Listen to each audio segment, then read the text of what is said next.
Happy happy check చేసుకున్నామమ్మా.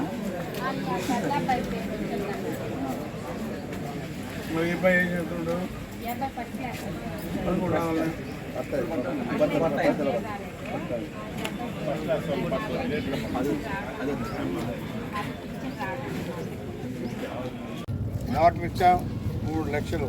అదేవిధంగా కొత్త pipe line 264 మీటర్లు 1,70,000. ఈ వాటి కుమ్మరిమిట్ట మాత్రం కుమ్మరిమిట్ట చేశాం.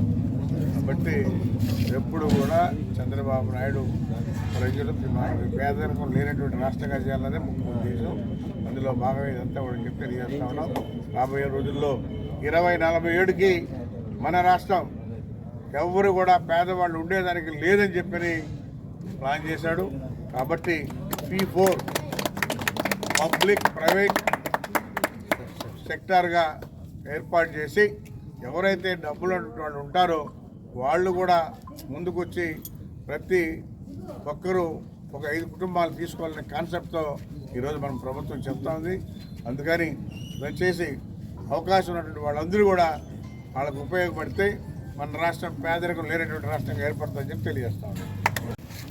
సుపరిపాలనలో తొలి అడుగు అంటే ప్రభుత్వం వచ్చి 1 ఇయర్ అయిన తర్వాత ఈ 1 ఇయర్లో మనం ఏమేమి చేసామో అనే దానికోసం మరి ప్రతి డోర్ టు డోర్ వెళ్ళి చెప్పాల్సిందని చెప్పేసి ఈరోజు అందులో భాగమే ఈరోజు 4వ వార్డులో డోర్ టు డోరు చెప్పడం జరిగింది.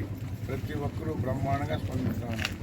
ఎందుకంటే 4 పిల్లలుంటే మరి 52,000, ఒక పెన్షన్దారుంటే 56,000, అంటే 56,000, 60,000, 70,000 ఈ విధంగా పెన్షన్ ఈరోజు ముఖ్యమంత్రి కానీ ప్రభుత్వం ఆర్థిక ఇబ్బందుల్లో ఉన్నా చెప్పిన మాట కాపాడుకునే దానికోసం మరి ఇబ్బందులున్న 1వ తారీఖు టెన్షన్గా ఈరోజు పెన్షన్ ఇస్తూ ఉన్నాం.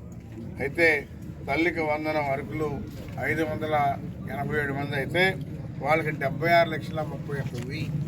అదేవిధంగా ఎన్టీఆర్ భరోసా పెన్షన్లు 655 అయితే అందులో కొత్త పెన్షన్లు కూడా 8 వచ్చాయి.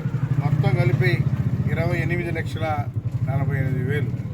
మరి ఇంత డబ్బులు ప్రతి సంవత్సరం మనం వార్డులో ఇవ్వడం జరుగుతూ ఉంది. అయితే తీసుకుంటున్న వాళ్ళు చాలా సంతోషంగా వ్యక్తం చేస్తూ ఉన్నారు. గత ప్రభుత్వంలో ఎలాంటి కార్యక్రమాలు లేదు, వాళ్ళు వార్డులకు వచ్చిన దాఖలాలు కూడా లేవు, ఇచ్చింది లేదు.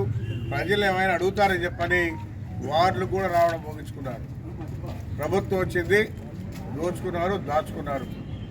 మొత్తం పైనుంచి కింద వరకు జగన్మోహన్ రెడ్డి అయితేనేమి, వాళ్ళ ఎమ్మెల్యేస్ అయితేనేమి, వాళ్ళ కార్యకర్తలు అయితేనేమి అందరూ కూడా వాళ్ళ వ్యక్తిగత అవసరాల కోసం వాడుకున్నారే కానీ ప్రభుత్వం కానీ ప్రజల నుంచి పట్టించుకున్నటువంటి దాఖలాలు లేవని చెప్పని కూడా తెలియజేస్తూ ఉన్నాం. అందుకని కొత్త పెన్షన్ కూడా 8 వచ్చున్నాయి. అవి కూడా రేపు నెలలో ఇవ్వబోతా ఉన్నాం. కాబట్టి సుపరిపాలన తెలుగుదేశం అంటేనే సుపరిపాలనలో భాగంగా ఈరోజు డోర్ టు డోర్ వెళ్ళి అందరికీ చెప్పి ఏం వస్తున్నాయో అన్నీ గుర్తు చేయాలని చెప్పిన ఉద్దేశంతోనే ఈరోజు ఈ కార్యక్రమం పెట్టామని చెప్పని కూడా తెలియజేస్తా ఉన్నాం. అదేవిధంగా